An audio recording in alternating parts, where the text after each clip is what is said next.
The boardroom on the 14th floor of the Northgate Health Analytics building had not seen daylight in 3 days. The blinds had been drawn on the second afternoon when someone noticed the glare was making it harder to read the diagnostic output on the wall display, and nobody had thought to open them since. Toronto carried on outside, indifferent and ordinary, and inside there was the particular silence of people who had stopped pretending they were close to an answer. Rachel Drummond stood at the head of the table with both hands flat on its surface and looked at the room.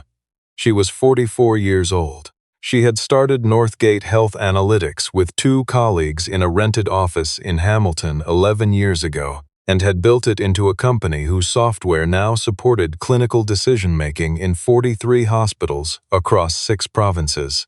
The Globe and Mail had profiled her twice. She had been named to the Business Council of Canada's advisory board the previous spring. None of that meant anything in the last 72 hours. For 72 hours, ARIA, the AI diagnostic support system Northgate had spent 4 years building, and that hospitals across the country had integrated into their clinical workflows, had been producing recommendations that made no clinical sense, dangerously little sense. On day 2, a patient at a hospital in Winnipeg had received a treatment adjustment based on an ARIA recommendation that no attending physician, under less pressured circumstances, would have followed. The patient was stable now. That was the only piece of good news anyone in this room had. 1 patient, stable. 43 hospitals still running ARIA at reduced reliance, while their staff navigated the dual burden of clinical care and manual verification of every flagged case. The team Kevin Ainsley had assembled, 12 engineers and data scientists, 2 of them flown in from the Vancouver office, had worked through the first 2 nights. They had ruled out model corruption. They had ruled out server infrastructure failure. They had run regression analysis on the last 14 software updates. They had produced a list of probable causes that was, by the 3rd morning, no longer probable and had quietly become a list of things that were definitely not the problem. Kevin Ainsley, Northgate's chief technology officer, stood near the whiteboard, with his jacket draped over the back of his chair and his expression arranged into something that looked like certainty, but was increasingly difficult to distinguish from its opposite. He was 41 years old, had joined Northgate from a data infrastructure firm in San Francisco 3 years earlier, and was technically capable in ways he had never had cause to doubt. He was also the kind of person who understood his own intelligence as a fixed and visible object, which meant that in moments like this one, he tended to double down on the certainties that had already failed him rather than question them. Hugh Balfour, who sat at the far end of the table, with the posture of a man who had made significant investments in this company and was not accustomed to watching them become uncertain, had sent Rachel a message that morning. It was brief. The board had confidence in her leadership, it said, but the conversation about ARIA's market position would need to happen sooner rather than later if the situation was not resolved in the next 24 hours. In the language Hugh Balfour used when he was genuinely concerned, this was a warning. In the language he used when he had already made a decision, it was its public announcement. Rachel understood the difference. She looked around the table. She looked at Kevin Ainsley at the whiteboard.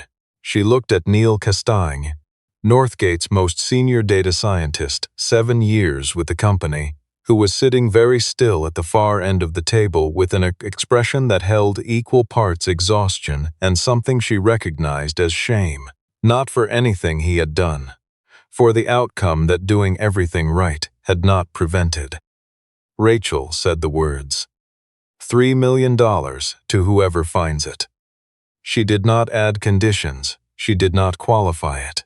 She opened the challenge to anyone in the building willing to make an attempt, sent it through the company's internal notification system, and let it stand. Kevin Ainsley said, quietly and sharply, that this was not how they needed to be solving this problem. Rachel looked at him with an expression that had nothing in it except the end of a conversation. He said nothing further. David Mercer read the notification at 9:17. In the morning, crouched behind a biomedical interface cabinet on the 3rd floor of Northgate's building, where he had been contracted for the past 8 months to maintain the equipment in their on-site clinical demonstration lab. The lab existed to let hospital administrators and clinical leads walk through ARIA's workflow in a controlled setting before their institutions went live with it.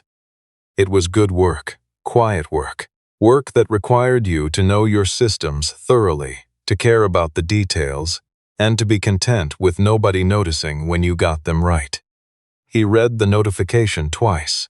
Then he set his phone in his breast pocket and returned to the connection fault he had been diagnosing in the cabinet. David Mercer was 47 years old. He had been a biomedical equipment technician for 6 years. First at a clinic in Mississauga, then, after his contract with Northgate came through, primarily on-site here. He was methodical and unhurried in the way that people become. When they have learned that the cost of missing something is much higher than the cost of taking an extra 10 minutes. He lived with his daughter, Isla, in a 2-bedroom apartment in Scarborough, 20 minutes from downtown on the subway. Isla was 9 years old. She had her mother's handwriting, careful and slightly left-tilted, and her father's habit of going silent when she was working something out.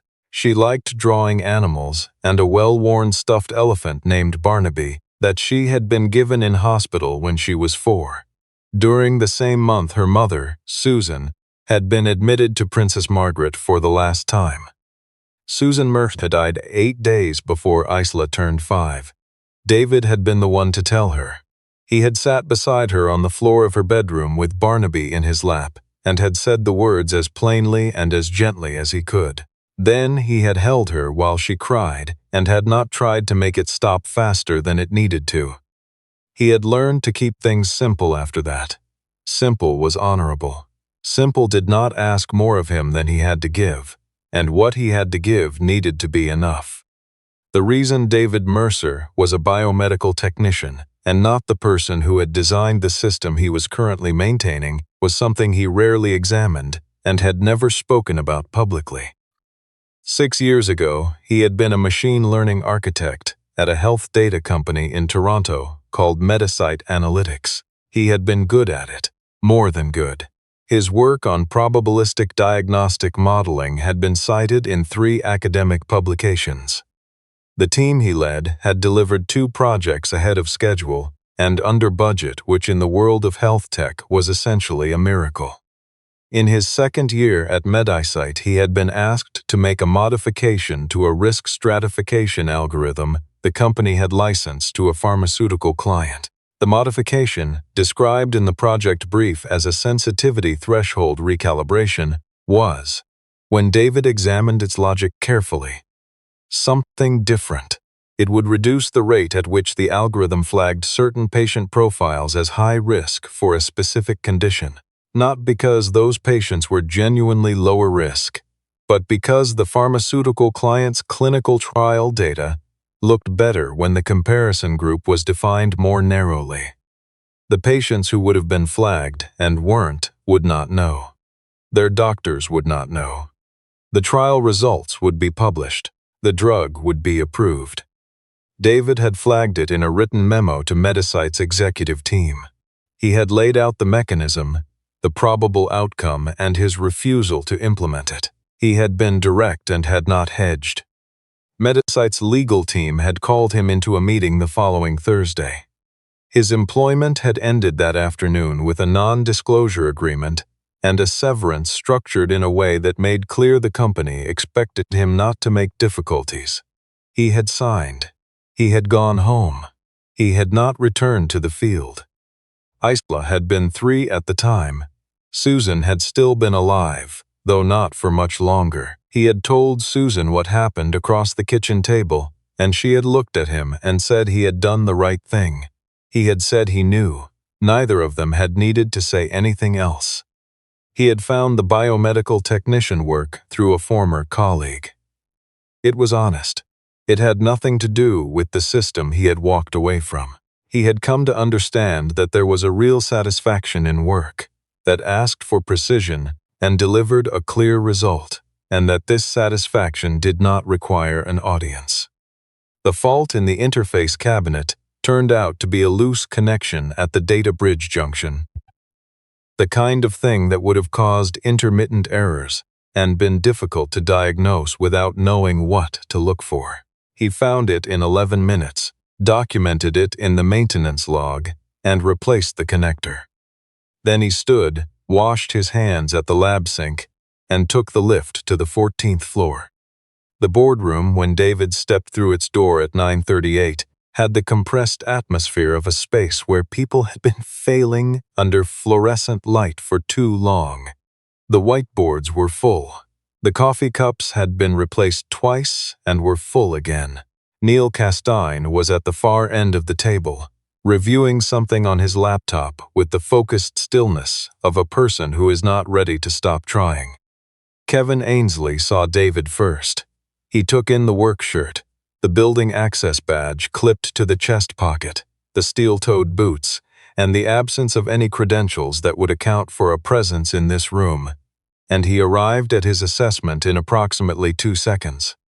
"I'm going to need you to explain what you're doing on this floor," he said. He did not raise his voice. He did not need to. David said he was there for the open challenge. A pause settled over the room, the kind that forms when a group of people arrive at the same reaction simultaneously and wait to see who will give it voice first. Ainsley gave it voice.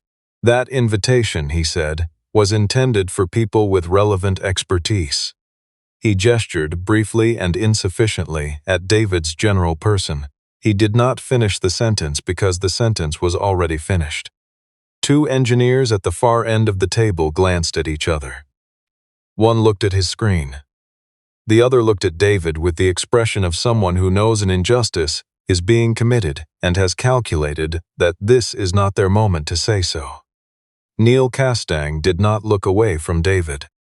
Rachel Drummond had been standing at the window with her back to the room when David entered. She turned now. She looked at him the way she had learned to look at people in rooms that were not built to receive them. Without the preloaded assessment, with the actual attention a situation like this deserved. She had not built a company in an industry that still found women at the head of the table surprising by abandoning that particular discipline. 8 minutes, she said. It was addressed to David. It was not a question. Kevin Ainsley began to object. Rachel's attention moved to him briefly, and he went quiet.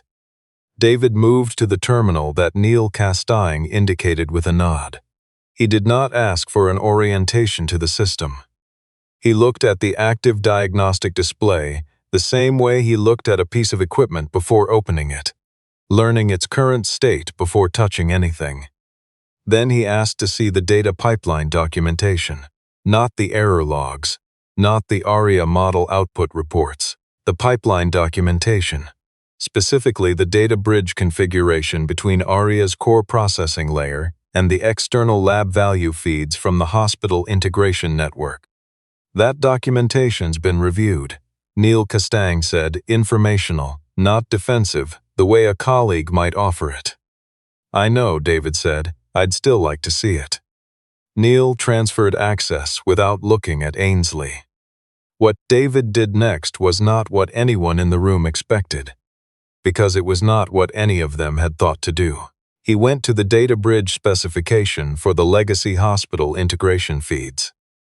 The connection point between ARIA's processing environment and the older systems that several integrated hospitals were still running. The section dealing with laboratory value formatting. The subsection governing unit normalization. He had spent 6 years maintaining biomedical interfaces in a clinical demonstration lab.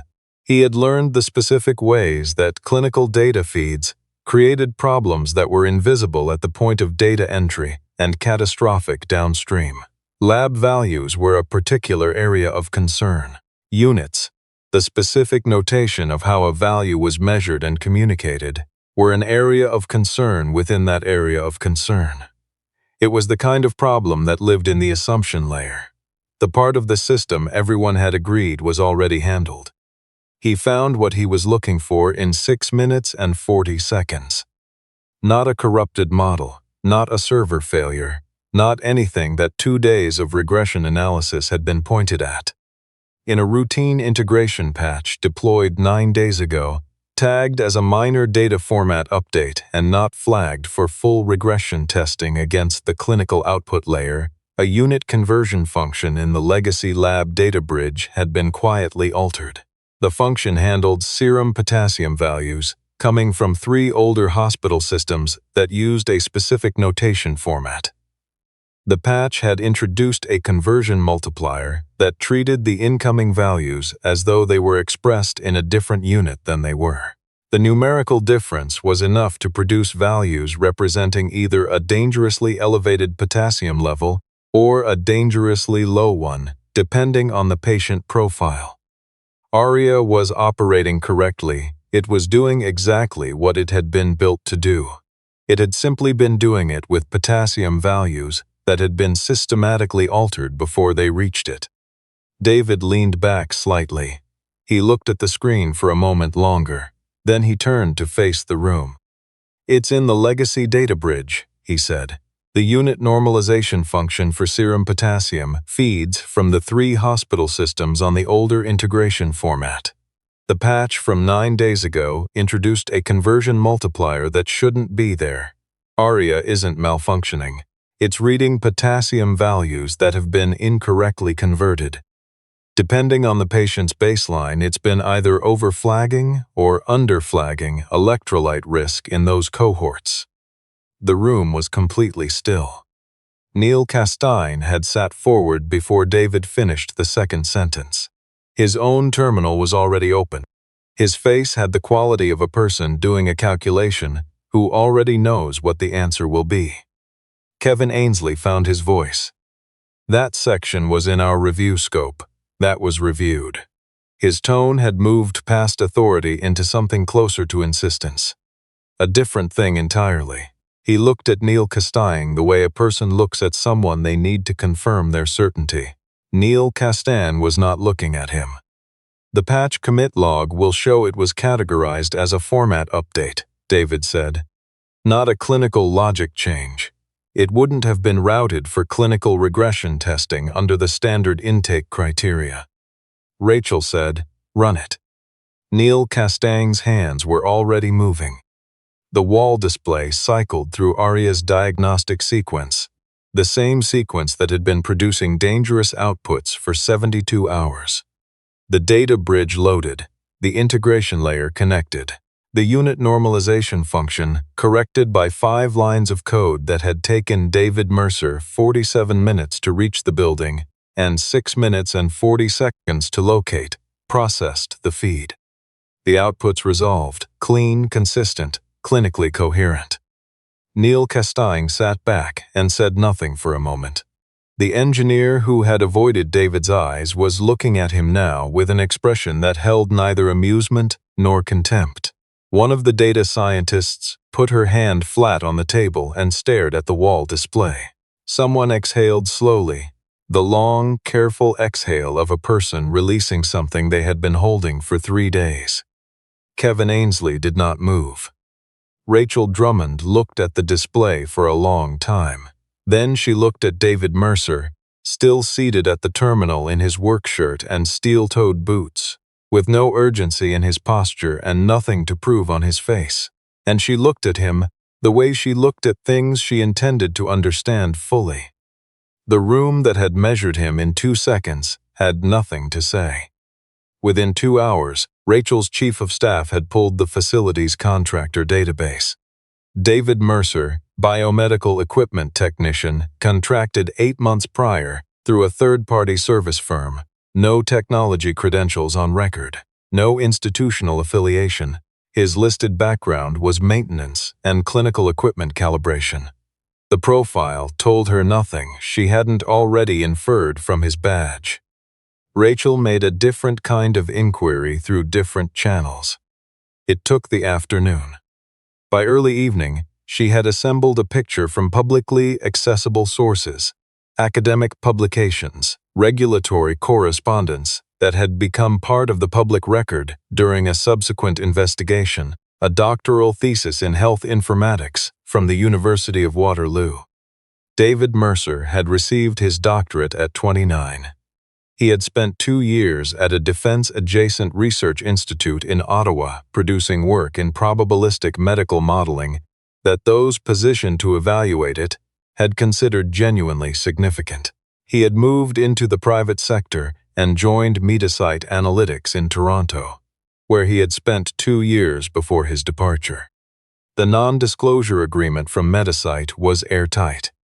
But the investigation that the Canadian Institute for Health Information had conducted into Metasite's data practices 2 years after David left had generated public correspondence that, read in sequence, reconstructed the essential shape of what had happened. He had been asked to compromise the integrity of a diagnostic algorithm to benefit a client. He had refused. He had lost everything that had professionally been his, and he had not fought it, had not spoken about it, and had walked into a smaller, quieter life and built it carefully around his daughter. The system he had refused to corrupt had been completed by someone else, deployed, and had produced exactly the category of error he had anticipated. Metasite Analytics had paid a significant regulatory fine 2 years later and been required to withdraw the product from the market. None of that had restored anything he had lost. Rachel read all of it. She sat in her office for a long time afterward. She thought about the specific geometry of a decision to walk away from work you are genuinely good at, because the alternative requires you to become someone you are not willing to be. She thought about what it costs a person to carry that quietly for years without asking anyone to witness it. She thought about the way he had stood in that room while Kevin Ainsley measured him and had not changed his expression by a single degree. She got up and walked back to the boardroom. David was still there, reviewing the data bridge documentation with the unhurried attention of a person finishing a job properly. He looked up when she came in. "Your daughter's school called the number on your contractor file," Rachel said. "They've been trying to reach you for a while. Security's been keeping Isla Company in the lobby for about 20 minutes. David nodded once. He had put his phone on silent when he came upstairs. He had checked with the front desk at 12:30 and again at 2:00. He knew. "I know what you walked away from," Rachel said. She said it plainly, without embellishment, the way a person speaks when they are not performing their sincerity. David was quiet for a moment. It was a long time ago. "The part that matters wasn't," Rachel said. The award presentation happened the following morning in the same boardroom, before a gathering that included Northgate's senior leadership, the operations committee of the board, and Hugh Balfour, whose posture was measurably different from the day before. Less the posture of a man managing a liability, more the posture of a man attending a ceremony he had been wrong to doubt. The certified transfer document for $3 million sat on the table in front of Rachel Drummond. David Mercer sat across from her. He was wearing a different shirt, properly pressed. Isla was in school, where she was supposed to be. Barnaby was in her backpack, as he was most days. Rachel slid the document across the table. David looked at it, picked up the pen beside it, and held it without writing. "I want to talk about the amount," he said. The room shifted. Hugh Balfour glanced at the board member beside him. "I'm not declining the award," David said. "I need to be clear about that first. What I'm asking is whether there's a mechanism to restructure it. There's a number closer to $450,000 that would let me buy into a home in the school district I've been trying to get Isla into since she was in grade 2. Set aside a meaningful education fund for her, and manage the transition out of contract work without financial pressure. That covers what I actually need. The remaining amount, I'd like to propose it go to the Patient Advocacy and Clinical Safety Fund that Northgate's hospital partners are co-running. Specifically, the patient notification and support arm for the people affected by ARIA's outputs over the past week. The room was very still.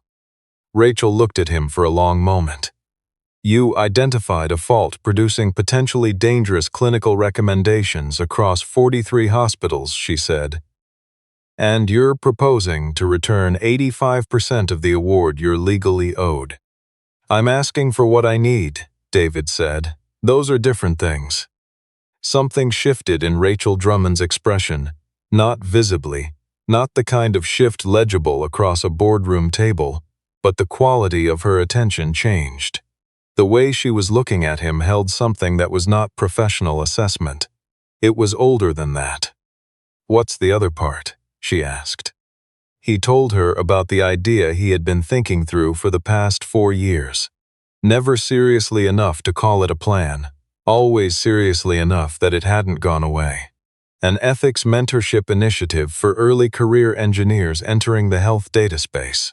Not a lecture series, a practical program built around the specific moments in a young professional's career when someone in authority was going to ask them to do something they'd know was wrong, and they'd need to already understand what saying no costs and what it's worth. He had not yet figured out how to build it. He had been quietly figuring it out for years. Rachel said yes before he finished the sentence.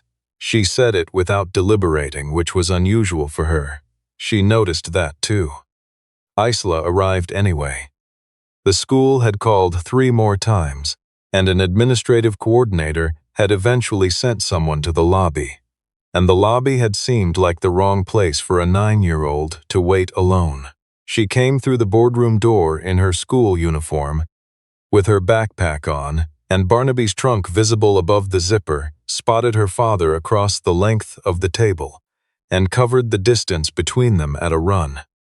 David caught her and held her against his chest. She said, "Dad," with the complete ease of a child who has never once doubted she will be caught. Several people in the room found the documents in front of them suddenly absorbing. Hugh Balfour looked at the window for a moment. Rachel Drummond looked at the ceiling for exactly as long as she needed to. Then she looked back at the table with her jaw set, her hands folded, and a very slight smile on her face that she was not quite managing to prevent. Isla looked out at the room from her father's arms. She considered it with the direct seriousness of a 9-year-old conducting an assessment. Then she looked at David's shirt and said it was a good one. David said it was the same shirt he wore on Tuesdays. "I know," Isla said. "It's still good." Several people laughed. The particular quality of tension that had lived in that room for 3 days and 1 morning released itself and did not come back. Kevin Ainsley attended the senior leadership meeting Rachel called 3 days later. He sat in the same chair. Rachel said 3 things in sequence without raising her voice. That his public dismissal of a qualified candidate, who had then resolved the crisis in under 9 minutes, represented a lapse in professional judgment she could not set aside. That his characterization of the data bridge integration scope as reviewed, when the patch category criteria had not in fact required clinical regression testing, reflected a systematic problem with how risk assumptions were being managed under his direction, and that the culture of technical hierarchy that had developed in his division was affecting both the quality of work and the people responsible for it. Kevin Ainsley had prepared a response. He did not deliver it. The specific absence of anger in Rachel's language, its pure, methodical inventory of what had occurred and what it meant, made a defense feel beside the point in a way that anger would not have. He submitted his resignation the following week. Rachel accepted it and restructured the technology leadership team, distributing several of Ainsley's oversight responsibilities directly to the leads who had been operating beneath him. Neil Castagne was appointed interim chief technology officer. His first action in the role was to revise the patch intake protocol so that any update touching the data normalization layer, regardless of how it was categorized at submission, required clinical regression testing before deployment. He sent David a message that afternoon, crediting the change to a conversation they'd had in the lobby after the boardroom session. When David had mentioned, almost as an aside, that the most dangerous faults in integrated systems were usually the ones living in the layer, everyone had agreed was already handled. Neil had written back that he'd been thinking the same thing for a year and hadn't said it clearly enough. David replied that it was easier to say clearly from the outside. The apartment in Scarborough had been home for 5 years. It had good light in the kitchen in the mornings, a bus stop 40 meters from the front door, and a neighbor on the second floor who had watched Isla twice when David's shifts ran long, and who would receive a check for an amount that would seem excessive until David thought about what those evenings had actually been worth. The new place was in a neighborhood with an elementary school that Isla had been on the wait list for since grade 2. It had a small backyard and a shed with a workbench the previous owner had left behind, which David intended to keep. On the first Saturday after the move, Isla walked into the backyard, sat down in the middle of it and looked at the sky. She said it was bigger here. David said that was probably because there were fewer buildings. Isla said she knew that. She meant it was better. She went inside to find where the kitchen boxes had ended up. Barnaby was established on the windowsill of her room, which she had chosen by walking into it, sitting down on the floor, and not getting up until David understood it was decided. He spent the afternoon repairing the gate latch on the back fence. It stuck on the right side and had been sticking since before the home inspection. The inspector had noted it in the report as cosmetic. It was not cosmetic. A sticking gate sticks because something in the frame has shifted, and the door no longer sits true in its opening. It sticks because the cause is small enough that nobody has investigated it, and large enough that every use compounds the problem. He laid the tools out on the grass with a coffee on the back step, in no particular hurry. Through the kitchen window he could hear Isla explaining something to Barnaby in the measured tone she used when she considered the topic self-evident. Rachel had messaged him that morning about the mentorship initiative, a question about the intake criteria for the pilot cohort. He hadn't answered yet. He would later, after Isla was in bed and the house had settled into the particular quiet of a new place becoming a known one. He was finding, gradually and without drama, that the line between the world he had left and the one he was returning to was not as definite as he had believed it to be. It was possible to go back. It was possible to carry what you were into a place that had once shown you what it cost to be it. The difference this time was that the terms were his. He tightened the last screw. He tested the gate. It swung cleanly and settled into its frame without resistance. He picked up his coffee. The back door opened and Isla appeared on the step, Barnaby under one arm, asking if he was done because she had made a decision about dinner. "What's the decision?" he said. "Grilled cheese," she said. "I already decided." He said that sounded right to him. She went back inside. He gathered the tools from the grass and set them in the shed in the order he would want to find them. The gate, when he pulled it shut behind him, closed exactly as it should. No resistance, no complaint. Just a clean, quiet latching. The small, unhurried sound of something finally set right. That is the thing about a repair done properly. It does not announce itself.